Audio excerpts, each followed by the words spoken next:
Então, velocidade final 0, a inicial de lançamento é v sobre 2, a gravidade na subida atrapalha, então é menos 10, e o tempo de subida foi meio.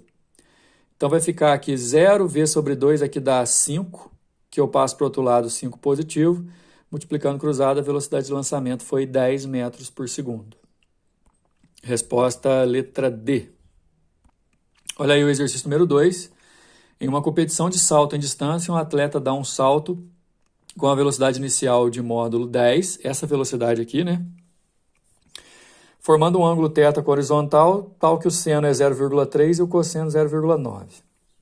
A linha indicada na figura representa a trajetória, é uma parábola, tá vendo? Do centro de massa do atleta durante o salto.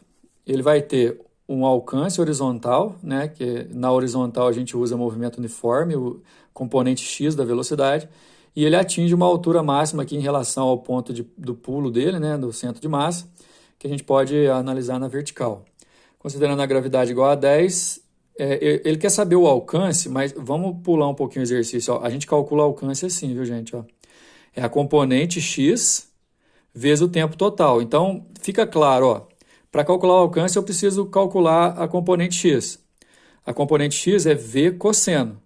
O v vale 10, igual o exercício falou, o cosseno é 0,9, está aqui, ó. Se eu multiplicar, dá 9 metros por segundo. Esse vx aqui vale 9. O detalhe é que eu preciso do tempo total, que é o tempo que ele gasta para subir, mais o tempo que ele gasta para descer. Que no caso, está no mesmo nível, os dois tempos, subida e descida, serão iguais. Para calcular esse tempo, subida e descida são verticais, então eu vou calcular o VY, porque eu vou precisar trabalhar na vertical, e VY é a componente vertical do movimento. V seno de θ é o VY. O V vale 10, que o exercício deu, o seno é 0,3, então 3 metros por segundo na vertical. Na altura máxima, aqui nesse ponto, ó, a velocidade vertical é nula. Então, vou pegar essa equação, ó, equação do movimento. Vy é igual a V0y mais gt, só trocando as questões, e esse tempo aqui é o tempo de subida. Se eu considerar, aliás, que o tempo é de subida, a velocidade lá em cima é 0. Um ponto importante, lá na apostila de vocês tem uma fórmula para cálculo de tempo de subida, né, que é V0 seno sobre g, mas eu prefiro que vocês façam assim, porque é menos uma coisa para decorar. Teoricamente, V igual a V0 mais AT, vocês já sabem que a gente já fez aula sobre isso, e só trocar, né? Já que é vertical, eu uso Y. Na altura máxima é 0, a velocidade de saída do chão é 3, menos 10 da gravidade porque é subida. Se eu isolar, eu acho 0,3, que é o tempo de subida. 0,3 também vai ser o tempo de descida, e o tempo total, então, que ele fica no ar, 0,6 segundo. Agora eu estou pronto para calcular o que o exercício queria. Eu já tenho o valor de Vx e tenho o tempo total, multiplicando 5,4, letra B. Número 3, pessoal. Considere a situação na qual um avião de salvamento está voando a 180 km por hora numa altura constante de 500 metros. Está aqui, ó. Rumo a um ponto diretamente acima da vítima de um naufrágio. O objetivo da missão é deixar cair um pacote contendo um colete salva-vidas, de modo que o pacote atinja a água num ponto ao lado da vítima.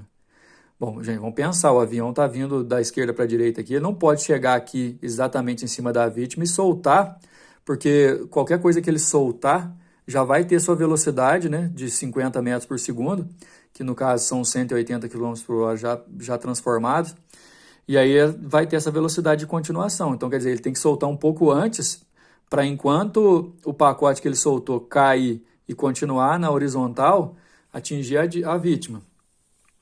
Desprezando-se o arrasto do ar sobre o pacote, podemos afirmar que a distância horizontal a que o avião deve estar da vítima e o ângulo θ da linha de visada do instante em que o piloto deixa cair o pacote valem respectivamente. Para calcular o tempo de queda, galera, é horizontal, queda é vertical. Na vertical, a gente tem que usar as equações do movimento uniformemente variado. Olha a equação do deslocamento do movimento uniformemente variado. Só que a gente troca o deslocamento por altura, o V0 por V0y e a gravidade e a aceleração por g da gravidade.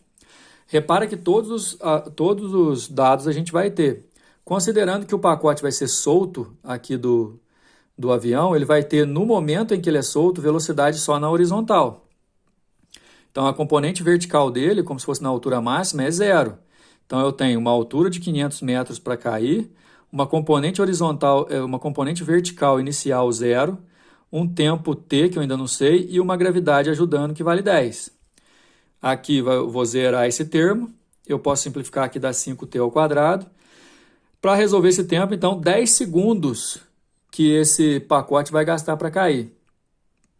Se ele tem 10 segundos para cair e na horizontal ele tem uma velocidade de 50, nesses 10 segundos ele vai cair 500 metros.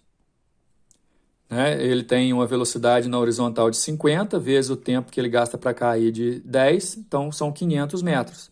Se você entender esse triângulo aqui, ó, que está inclusive fora de escala, se aqui mede 500 na altura e é 90 graus, né? 90 graus aqui, ó, e aqui também mede 500, um triângulo que é retângulo e isósceles ao mesmo tempo, o ângulo aqui vai ser 45, né? Então a resposta, letra E.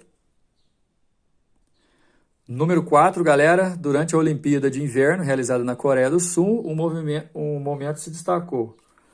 O competidor mostrado a seguir realizou um salto no ângulo de inclinação foi 45 graus. Detalhe, ângulo de 45 graus é o ângulo perfeito, porque ele vai ter, para aquela velocidade que ele saiu da plataforma, um deslocamento horizontal máximo.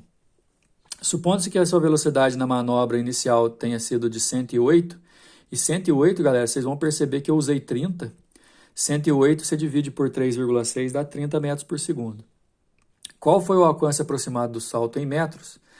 Está pedindo para adotar a gravidade 10 e tal. Bom, eu tenho uma velocidade de inclinação 45. Como o seno e o cosseno de 45 são iguais e a velocidade de lançamento é a mesma, porque você está só fazendo uma decomposição do mesmo vetor, seno e cosseno, quando é de 45, galera, o Vx e o Vy vão ser iguais. E eles vão valer V vezes raiz de 2 sobre 2. Só que o V é 30, porque eu dividi o 108 por 3,6, raiz de 2 sobre 2, que é o seno de 45. Então, eu tenho uma velocidade de 15 raiz de 2, tanto na vertical quanto na horizontal. Para achar o tempo que ele fica no ar, dá só uma olhada nisso aqui, ó. V igual a V0 mais AT, tempo de subida que eu vou calcular, subida é vertical. O movimento é uniformemente variado, eu preciso da equação do movimento uniformemente variado. Na altura máxima, a componente vertical é 0. A componente horizontal, no caso, a componente vertical é V0y, e a gravidade para subida atrapalha. Então, se eu isolar aqui, ó, o tempo de subida vai ser V0y sobre 10.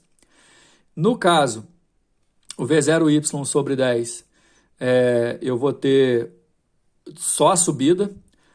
Para o tempo total, eu tenho que multiplicar esse tempo aqui por 2. Né? Aí, multiplicando por 2 vai dar V0y sobre 5.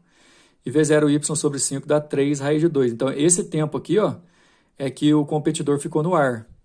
Para calcular o deslocamento na horizontal, basta eu multiplicar a componente horizontal pelo tempo total. A componente horizontal também vale 15 raiz de 2. O tempo é 3 raiz de 2. Se eu multiplicar aqui, vai dar 90 metros. Resposta letra E. Para finalizar aí, galera, um exercício da FUVEST de transferência aí, né, que trabalha com 3 dimensões, coisa que vocês não estão acostumados, mas vocês vão ver que vai dar para entender, ó. Um míssil é disparado com velocidade. A velocidade, ó, tem 5 na direção x, que é o i, ó. 5 raiz de 3 na direção y, que é o j, e 10 raiz de 3 na direção k. Repara que a altura, ó, do lançamento vai ser medida na direção k, que é o eixo z, né? As coordenadas x e y em metros do ponto de impacto no solo, aí a gente vai ter que achar o deslocamento horizontal tanto na direção x quanto na direção y. E para achar o tempo, agora a vertical para nós é a direção z, e a gravidade vale menos 10k, tá vendo? Por que menos 10k? Ele está avisando para a gente que a vertical é a direção z. E aí nós vamos lá, ó, componente x, componente y, componente z da velocidade. Essa daqui é a que a gente vai usar lá na velocidade do movimento uniformemente variado. Na altura máxima, essa velocidade z é 0. A inicial é 10 raiz de 3, a gravidade é menos 10, e aí a gente vai achar o tempo de subida igual a raiz de 3. O tempo de descida também vai ser raiz de 3, né? Porque sobe e desce no mesmo nível. Então, o tempo total é 2 raiz de 3. Para calcular o deslocamento na direção x, eu vou pegar a velocidade x, que vale 5, e multiplicar por esse tempo. Então, dá 10 raiz de 3.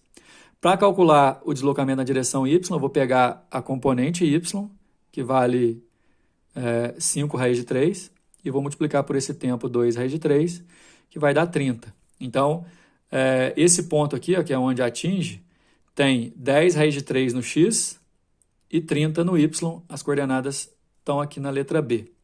Beleza? Aula pronta. Até a próxima.